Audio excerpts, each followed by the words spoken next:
Hey everyone, I am Sarah. Welcome back to Overkill Reviews, Banger's weekly metal review show. This week, I am reviewing the third studio album by the trad metalers who kind of look like the Mentors, fronted by Be My Slave era Betsy Bitch of Bitch. I'm moving metal, not fast, the devil power, no.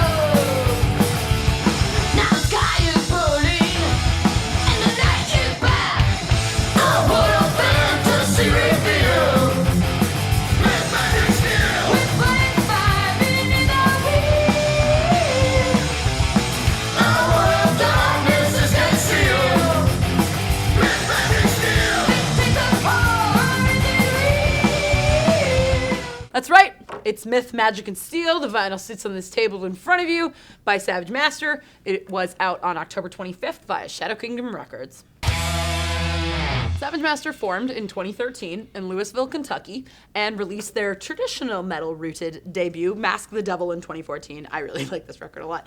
This is a band with the aesthetics and themes of metal merged with the simplicity of punk, and they instantly stood apart due to frontwoman Stacey Savage and her nasally shriek, which sounds like the bastard child of Cirith Ungol's Tim Baker mixed with Wendy O. Williams of the Plasmatics. The band has been releasing and touring at a just ferocious rate ever since, unveiling with Whips and Chains.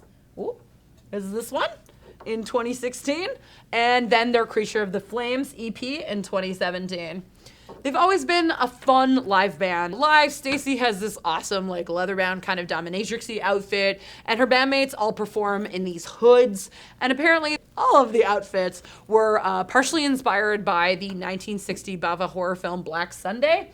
So now, current day, we got a new record label and a new record. What should we expect? Let's find out. This album has exactly what made the first two full lengths by Savage Master fun. That metallic rock and roll feel and attitude, occasional call and response vocals, which, if you need a reference point, their previous tracks like Mask of the Devil and with Whips and Chains both had that. It kicks off with Myth, Magic, and Steel, and already you're hearing crunchy riffs, Stacey's warbling croon, and just simple fun tracks. Follower track Devil's Ecstasy picks up the pace considerably and is just a joyous thrasher. It is the strongest track on the album by a long shot, and it reminds me of the track Burning Leather from Creature of the Flames.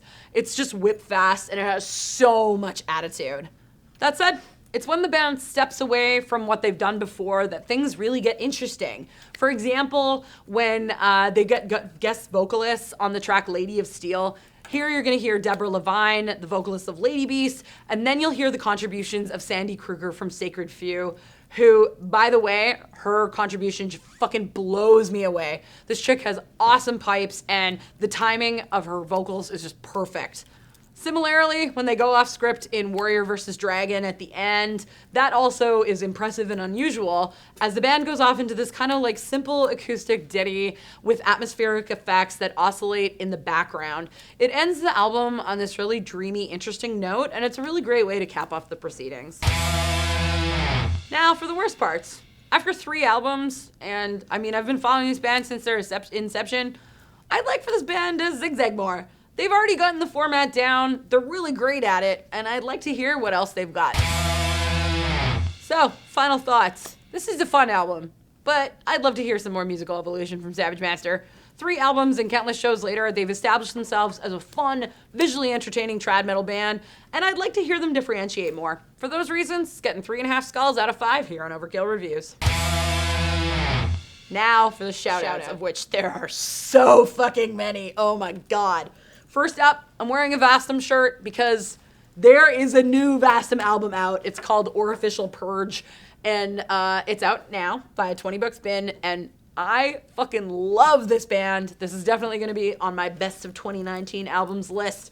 They play guttural, old-school death metal. Next up is the new album by Danish black metalers Denial of God. Their debut, Horrors of Satan, was legitimately one of the best metal albums of the 2000s, and it delivers zombified black metal. Their third studio album is called The Hollow Mass, and it's out now via Osmose Productions. My next recommendation is the newest offering by British atmospheric black metal band Dawn Raid.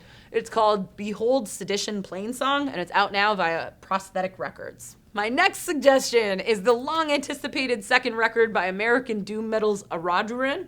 They released Ruins of Eternity via Cruz del Sur. It's out now. It's great. It's a lot of suggestions today. My fifth and final suggestion is a live album by American traditional proto-doom metaler Cirith Ungol. It's called I'm Alive, of course, after the iconic Tim Baker I'm Alive screech, and it's out now via Metal Blade Records. If you hadn't had the chance to hear these fellows live yet, or hear their songs, you're certifiably failing in heavy metal. That's it.